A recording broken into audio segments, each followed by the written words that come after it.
I've been sending out a weekly email now for, I think, almost a month. Obviously, I've been sending emails out for years now, but I've never forced myself to be consistent and have a set frequency.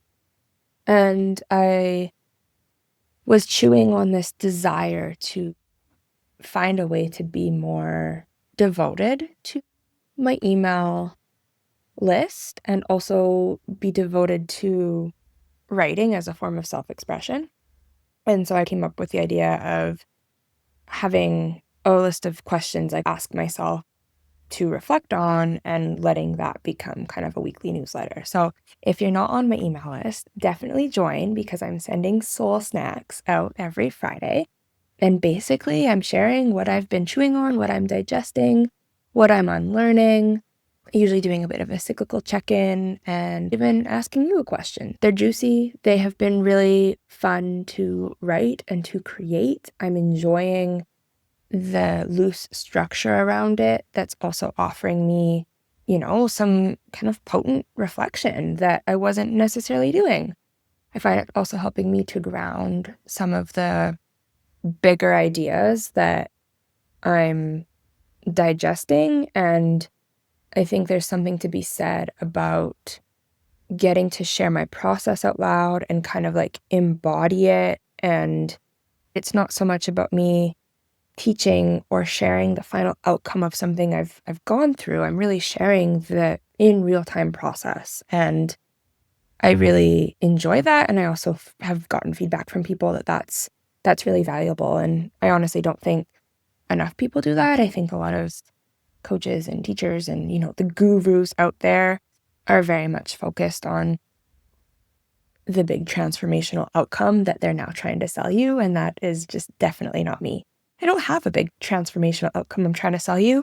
And frankly, even if I did, I don't want you to copy mine. I want you to find your own. Anyways, this week's Soul Snacks, I was talking about how we are essentially the first generation to have this growing awareness around our nervous system, right? We are beginning to understand why it's important to be in relationship with our nervous system. We're understanding why it's important to have a regulated nervous system. We're understanding what dysregulation means and fight or flight and all the things, right? We're having a better understanding of that. And also, we are the first generation to essentially have the ability to market, build, grow a vision, a community, and a business from our cell phones. What the actual hell? Like, how lucky are we? The things that we can do from our phones are things that would have cost a lot of time and money even just a couple decades ago.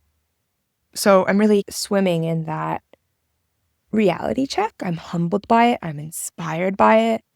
Sometimes the fact that we, if you're here, you probably relate to this in some way, right? If you're a mom, maybe you've gone down the conscious parenting rabbit hole in the healing space. There's like the personal responsibility and I don't know, all of the things. And it's like a blessing and a curse. It's obviously work. It's uncomfortable. Personal development, healing, spiritual awakening, whatever kind of flavor of it you are experiencing or relate to. Like, it's uncomfortable. And obviously, like, ignorance is bliss. That's why there's a saying to name that, right? Ignorance is bliss. It would be so much easier and more comfy, I'm using air quotes, comfy, to, not be so aware and not be so involved and in tune and in relationship to these parts of ourselves. So anyways, I'm sitting with all of that and reflecting on how bamboozled we've been in the way that we're overcomplicating it. And maybe I'm projecting here, but this is both my own experience and also what I've witnessed in clients I've worked with and friends that are on similar paths as me, is we tend to over effort. We tend to have nervous systems that are set to a baseline frequency of essentially being addicted to chaos, being addicted to hustle. And that leads us, or it teeters us into the land of productivity, entangling our productivity with our self-worth and, getting stuck in like loops of hustle. Even though logically you say, I don't want to hustle anymore, you understand logically what it's doing to yourself, your soul, your overall wellness. And yet we still do it, right? We still find ourselves doing busy work to scratch that itch. Some kind of very real examples of this. I'm going to pull these from the email so that I don't forget them, because each of them are awesome examples. Is, you sit down to work on your business and somehow you catch yourself updating Canva graphics for 3 hours.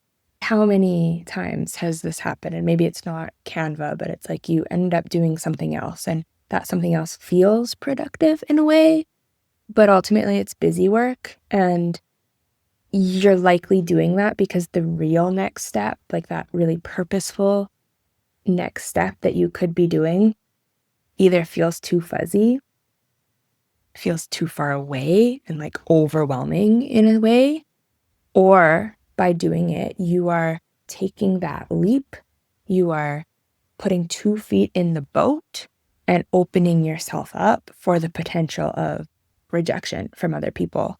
And I've shared this in other spaces before, where often our nervous systems, and this is happening subconsciously, you might essentially jump ship, right? We're talking about 2 feet in the boat. So you might say, no, I don't actually want 2 feet in the boat. I'm straddling. I have 1 foot on the dock, 1 foot in the boat. Or maybe you're like, no, I'm jumping ship altogether, because the potential of rejection is so big that you'd rather abandon that ship yourself.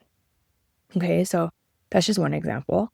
Another example is you're spending all this time journaling your money blocks or pulling cards or rewriting affirmations, and secretly, not even logically, maybe secretly is not the right word, subconsciously, there's still this really core belief that more money equals more responsibility. And so this shows up in the way that you price your offers, in the way that you show up to sell, in the type of clients or people you're attracting into your life. You might end up feeling misaligned or even resentful in being under-resourced in whatever it is you're doing. And this also shows up in like your choices, your discernment around investing in yourself. Maybe it's telling yourself like you're not worthy of that higher ticket thing until, and then you're setting those things like with a reward. I can only have that thing if I do this.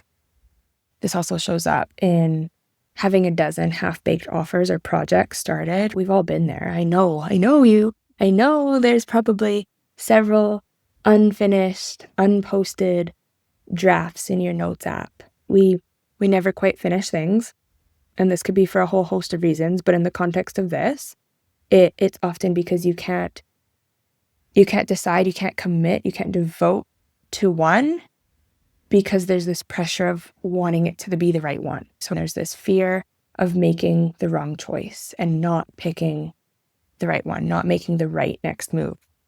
And even this like idea of like rightness, like that very much kind of circles around perfectionism and fear of failure.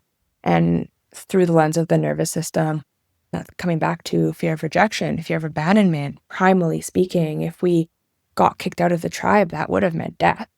So this pressure to pick the right thing can inherently be out of a desire to feel a sense of belonging, to feel a sense of safety. All of these things, by the way, are about safety. The other thing on the list is knowing in your bones that you're here for more. You know that you are on this earth for a reason. You know there's this purpose, but you're second guessing yourself into exhaustion.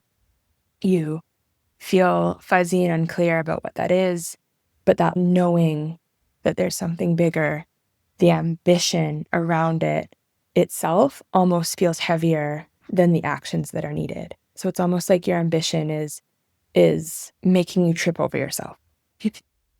Ask me how I know about this one.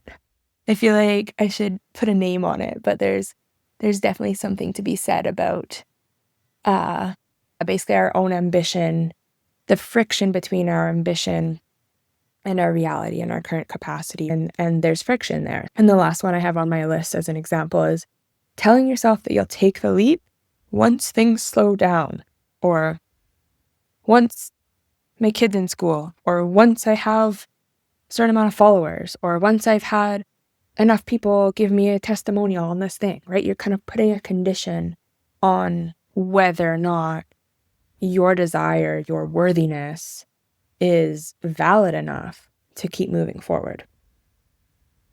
But the thing is the belief of once things slow down, like life never really slows down. Or once your kid goes to school, you're just going to kind of move that goalpost, and it's going to be, well, once kid moves out, or you have a second kid and then you've just moved the clock back even more. Or, the goalpost for how many testimonials or followers you have, like you just move that, you move the goalpost. And so you never actually take the leap. So if any of these sound familiar, you're probably starting to think, I've just illuminated all the things that are quote unquote like wrong and need to be fixed. But I want to slow us all down here, because that's exactly where we fall into this trap, right? This trap of thinking that something's wrong and that something needs to be fixed. And instead, I want to invite you to see all of these things neutrally as data.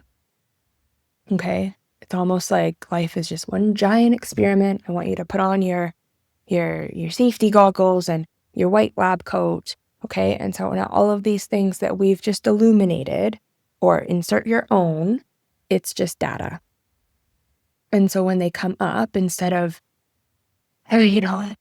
feeling that urge, that pressure to heal it, to fix it, to shame it, to suppress it, I want you to start saying, wow, how interesting. This belongs. Okay? Both those two-liners, how interesting and this belongs, are very, very, very powerful balms to our nervous system.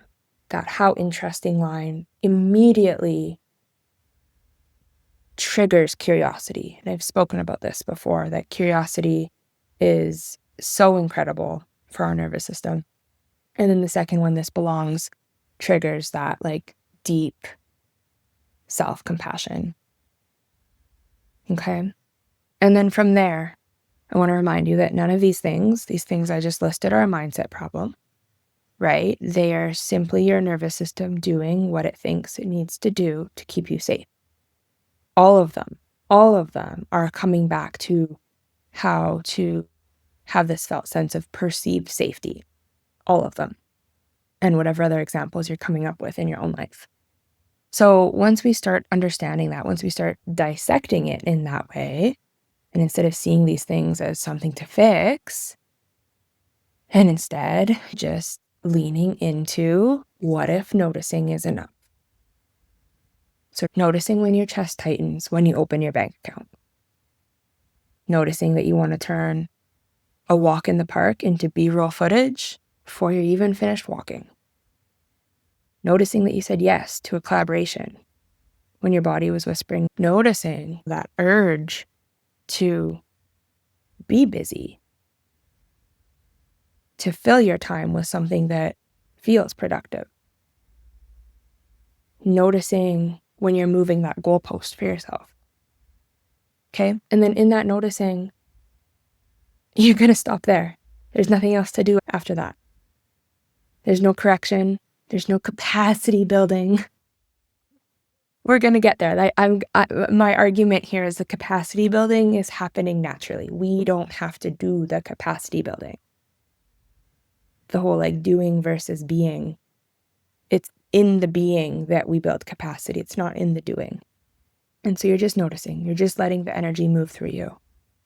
And then here's kind of the mic drop moment. Nervous system work isn't another self-improvement project. It's colonized language that our bodies have always known. It's energy. It's magic. Alchemy. Right? It's colonization that brought all of this quote-unquote science to the mainstream spaces that we're seeing it now. Our nervous systems have always been around. Our ancestors, other cultures, indigenous cultures, like they've understood this stuff before science caught up to it. So really leaning into the truth that this is an innate knowing in your body that we have, been taught not to trust. And so it's actually something that we need to come back to relationship with, have reverence for, and ultimately remember. Welcome to Rewild and Free. I feel like if you haven't understood why I've named my podcast Rewild and Free, this is the moment. So many things that I talk about are all about rewilding and remembering and coming back to that like innate essence, and not just like from an authenticity piece of the puzzle, but also from a like primally the ancestral full body intelligence and wisdom that our bodies are holding. And in my opinion, in my experience and what I'm seeing, what I'm feeling, that's the path to freedom. That's the path to liberation, personally and collectively.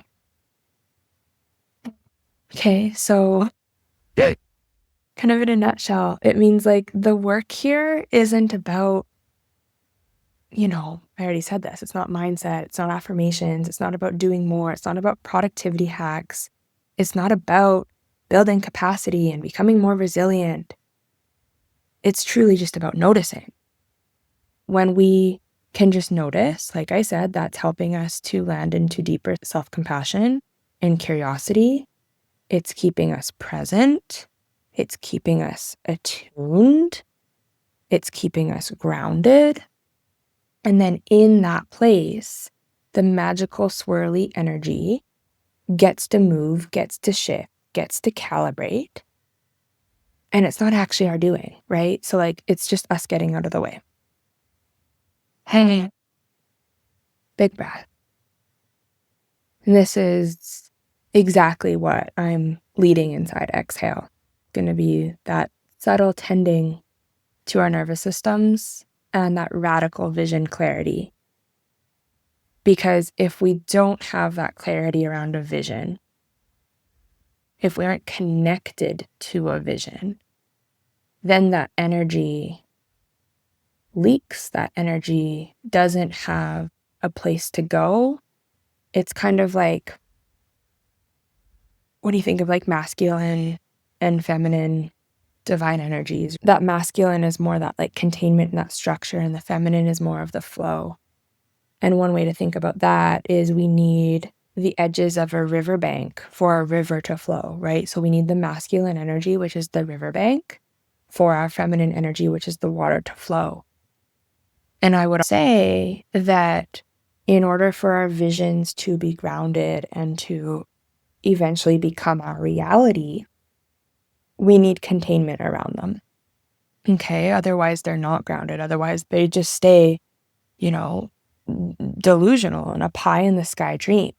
And so part of that grounding, big part of that grounding, is obviously around clarity. So we know where we're shooting our arrow, and also that nervous system safety piece. Okay, so exhale is the combination of nervous system nourishment and vision clarity, and a heavy dose of community and peer support. We start next week. I'm really excited for it. I'm really leaning into fall as an anchor and a compass, the wisdom of this season, the wisdom of exhale, letting go, compost, inventory, gratitude. 'Tis the season.